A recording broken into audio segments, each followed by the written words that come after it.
Hello, I'm glad you're here. I'm Dr. Kimberly Garver, member of the Department of Radiology at Michigan Medicine. I'm here on behalf of my wonderful colleagues, Dr. Catherine Maturin, an outstanding leader in our department and the field of radiology, and Dr. Amy Young from the Ross Business School and Center for Positive Organizations at the University of Michigan. We were fortunate to have 3 undergraduate students assist us in this project, which was funded by a grant from the Michigan Medicine Wellness Office. This is a series of 16 short 10-minute modules based on the seminal book by Dr. Kim Cameron entitled Positively Energizing Leadership.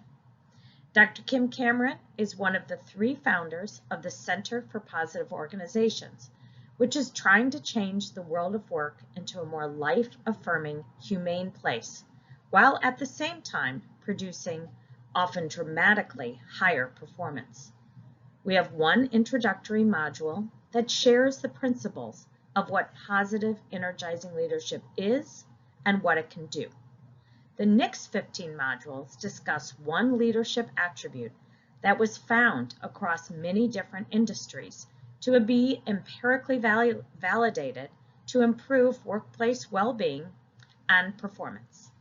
The great news is that each of these attributes and behaviors are easily accessible, can be learned, are free, and require no additional staff or resources. Today, we will be discussing the 11th attribute, to clarify meaningfulness and inspire others. Let's get started. Positively energizing leaders work to clarify meaningfulness and inspire others. They help their people see the meaning and purpose behind their work, and they lead by example to inspire others. In contrast, de-energizing leaders are indifferent or uncaring. Positively energizing leaders inspire and provide meaning. They help others see the meaningfulness in their undertakings and elevate others' views of the work they do. De-energizing leaders fail to clarify the why or the purpose of the activities they lead, and they do not communicate the impact of successful goal accomplishment on others. This idea of a job, a career, or a calling is a question for all employees at all levels of the organizations, not just the top tier. The sense of work as a calling characterizes individuals who are driven by the meaning associated with the work itself. The actual tasks involved in their work provide intrinsic motivation and profound purpose. They consider work inherently fulfilling, and they seek for a greater good, regardless of the material rewards offered by the work.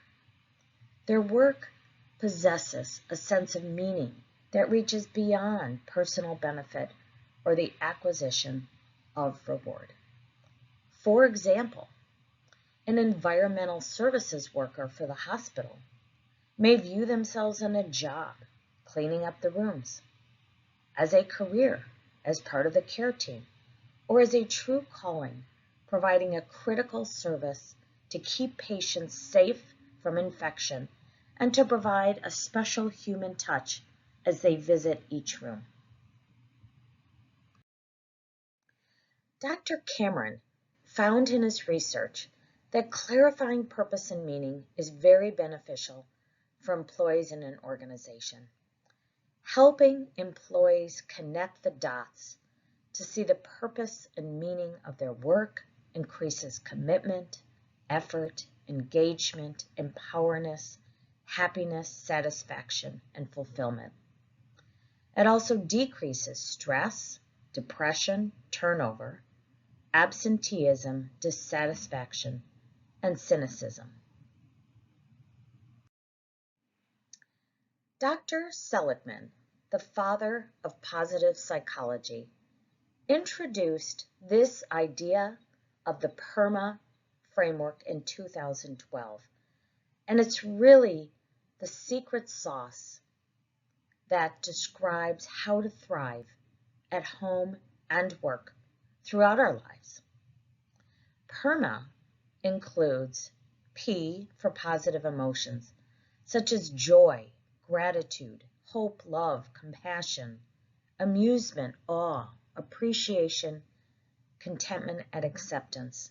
E is for engagement, doing something that you can get fully absorbed in and lose your sense of self, what some call the state of flow.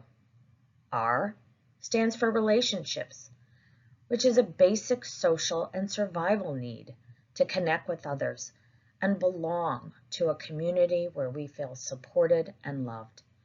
And as we have discussed in the previous slides, M stands for meaning, which is all about serving a greater purpose in life that gives us a sense of intrinsic value and worth. And A stands for accomplishments, which means working towards and reaching your goal, which improves self-confidence, self-esteem, and a sense of pride. You can see that all of these items can be provided for by meaningful work in a positive culture. I highly recommend you watch this 25-minute video by Dr. Seligman, who describes in detail these 5 key elements of PERMA and some of the science behind its use. There are many benefits that have been documented when using this framework, including improving physical health, job and life satisfaction, organizational commitment, and the decreasing of psychological distress. Here are some practical tips and tricks to help clarify meaningfulness and inspire others. Help your team understand how their contributions connect to the overall purpose of the organization. Tell stories from patients and customers about what a difference and impact your team makes. Have your team get involved in a cause or a charity they can support together. And have team members share their individual purpose in life with others. Here are some practical tips and tricks to use the PERMA framework at work. Build positive emotions at work in rounds, meetings, and daily encounters. Build engagement by helping people get into flow. Eliminate the pebbles that get in the way of their workflow. Build relationships at work by telling personal stories and connecting socially outside of work. Build meaning by connecting the dots. What you do at work matters. Read and post patient stories. And build accomplishments by having an informal and formal recognition system at work. If you have time, break into small groups to discuss these questions over the next 15 to 20 minutes. Small groups are best kept at 4 to 6 people maximum. Please assign one person in the group to report insights learned from the small group back to the larger group when we return.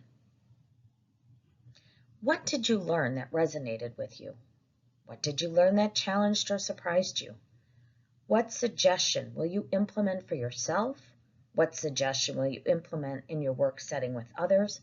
What else did you hear?